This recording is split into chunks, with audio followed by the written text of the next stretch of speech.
Ahora pasaremos con la sesión de preguntas y respuestas. Tenemos una pregunta de México. A ver, muy bien. Pasemos ahora entonces con la pregunta por fax. Sandra, No. no cuelgues, ¿eh? Muy bien. Bueno, bye, Entonces, pasamos. Adelante, México, su pregunta, por favor.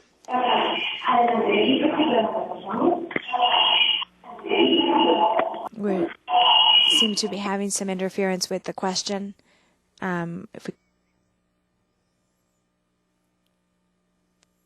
Por favor. No.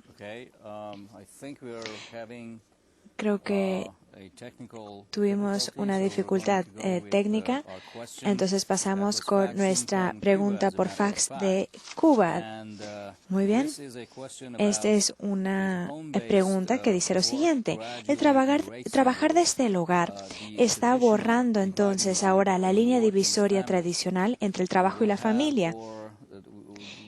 Entonces, ahora tendremos que redefinir nuestro concepto de familia debido a que nuestro concepto tradicional de trabajo ya ha cambiado. Sí, esto es algo muy importante, sobre todo en mi país, en Australia, donde los patrones han estado fomentando que los empleados trabajen desde la casa. Y esta ventaja es que la familia no espera que trabajen, esperan que cuando lleguen a la casa, pues le dediquen tiempo a la familia. Es difícil, las casas no se diseñaron para eso. Seguido, el estudio o la oficina de la casa no tiene puerta o está en la mera pasada de la casa. Entonces hay un dilema. Pero aquí la parte más interesante es de esta redefinición de la familia. Esto ya está ocurriendo en Australia y puedo hablar con autoridad. Existen tres grupos familiares que vemos actualmente. Uno, el de la papá, mamá e hijos tradicionales. Otros, padres solteros o madres solteras. Y número 3, los solteros. Y estos son los tres grupos principales y son más que nada equitativos. Muy bien. Creo que ya tenemos la línea disponible con México. Entonces, volvemos a México. Adelante, México, su pregunta, por favor. Las tendencias y prácticas modernas planteadas ciertamente son, diríamos, de mucho beneficio, pero representan una amenaza para los sindicatos poderosos dentro de las organizaciones que generalmente no aceptan estas ideas. ¿Qué propone para resolver esta resistencia al cambio?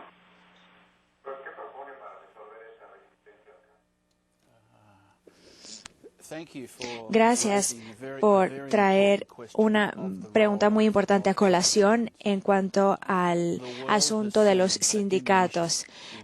El mundo ha visto una disminución del poder de los sindicatos en los últimos 40 o 50 años y en gran parte esto se debe debido a la diferencia entre los patrones y los sindicalistas estaban del otro lado.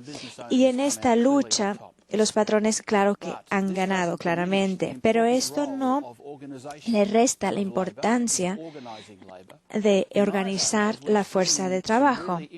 Y también hemos visto unos ejemplos muy interesantes en muchas partes del mundo, donde tampoco han disminuido los sindicatos, donde se ven así como el apoyo del trabajador y no el que combate a la gerencia. Y yo creo que el reto de los sindicatos es superar la idea de que se están peleando con el patrón y casarse con la idea de que apoyan con el trabajador. Y hay mucho trabajo que hacer en este ámbito y si se puede redefinir, son muy relevantes. Muy bien, muchas gracias. La siguiente pregunta viene de Ecuador. Adelante, Ecuador, su pregunta, por favor. Sí, muy buenos días. Buenos días. Soy de la Universidad de Espíritu Santo y la pregunta es, ¿qué debe hacerse para disminuir la resistencia personal hacia el cambio del nuevo mercado laboral?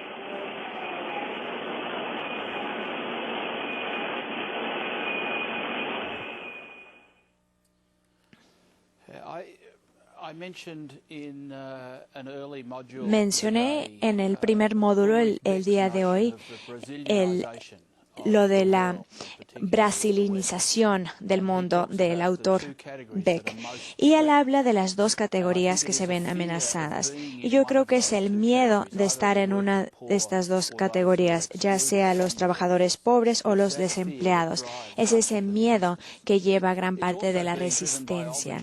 También la fuerza motriz la vemos en la generación adulta, mayor, que tenían esta idea de ir a trabajar algunas horas y después brindarle este dinero a la familia, mantenerla. Y yo creo que la forma de combatir esta resistencia es reconocer que todavía existe mucho que hacer, solamente hay que organizarnos de otra forma para lograrlo. Y si lo logramos, podremos entonces combatir la resistencia. Muy bien, la siguiente pregunta viene de Sinaloa. Adelante, México, su pregunta, por favor. Sí, muy buenos días. Buenos días. Desde el Colegio de Bachilleres del Estado de Sinaloa, en nuestro país, aquí en México, debo decirle que nos encontramos aproximadamente 120 trabajadores repartidos en las 5 diferentes zonas del Estado, encabezados por nuestro director general. La pregunta es la siguiente. Debo comentarle pues que estamos viendo con mucho interés esta videoconferencia y la pregunta que hace uno de nuestros compañeros es que en nuestro país es una realidad que los trabajadores deben de contar con 2 o más actividades, dado que el nivel salarial existente es un poco insuficiente. Y la pregunta concreta es, ¿cómo integrar este hecho a la globalización de un estilo de trabajo donde convive el trabajo artesanal, el trabajo mecanizado y el trabajo electrónico? Muchas gracias.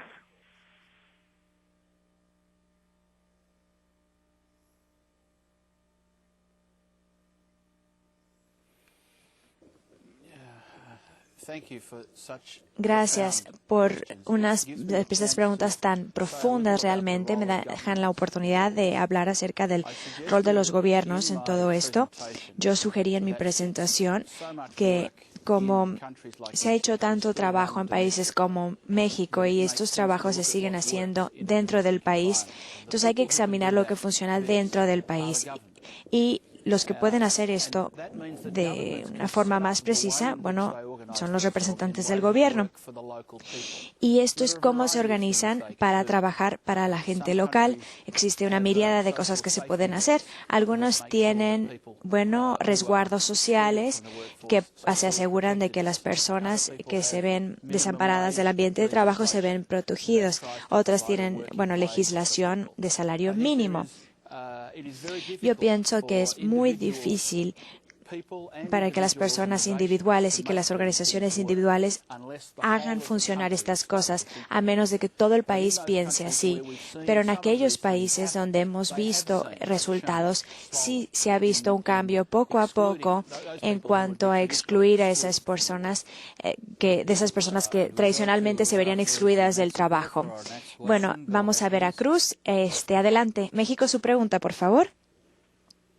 Adelante, México. Hablo del tecnológico. Yes, I'm calling from the technology.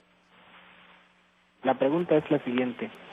¿Qué riesgos económicos y productivos corren los países en vías de desarrollo que no cuentan con la suficiente tecnología para entrar a la globalización?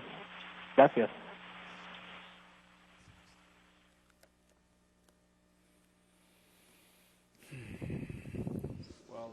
Bueno, otra pregunta muy interesante. En este mundo global moderno es el acceso a la tecnología que es obligatorio si van a competir o si se les va a reconocer. Entonces, yo pienso que el riesgo más profundo es que se les deja a un lado, se les excluye. Pero la realidad es que la tecnología moderna no solo cada vez es más barata, sino que también está disponible en todas partes. La tecnología realmente no respeta las fronteras nacionales. Es posible accesar a la tecnología en todas partes del mundo, aunque lo sanciona o no el gobierno local.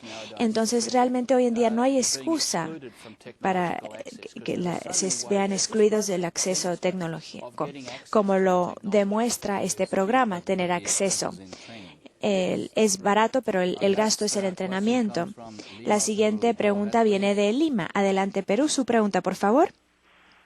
Buenos días. Estoy llamando de Lima, de la Universidad Ricardo Palma. Mi pregunta es la siguiente. La cultura y los valores locales son los elementos más importantes para la formación de la juventud en un ambiente que es sumamente competitivo. ¿Cómo poder congeniar aquellos elementos con un mundo que exige cada vez una competencia más dura y para formar a su vez profesionales que tengan la posibilidad de conseguir un empleo estable y que satisfaga sus realizaciones personales? Muchas gracias.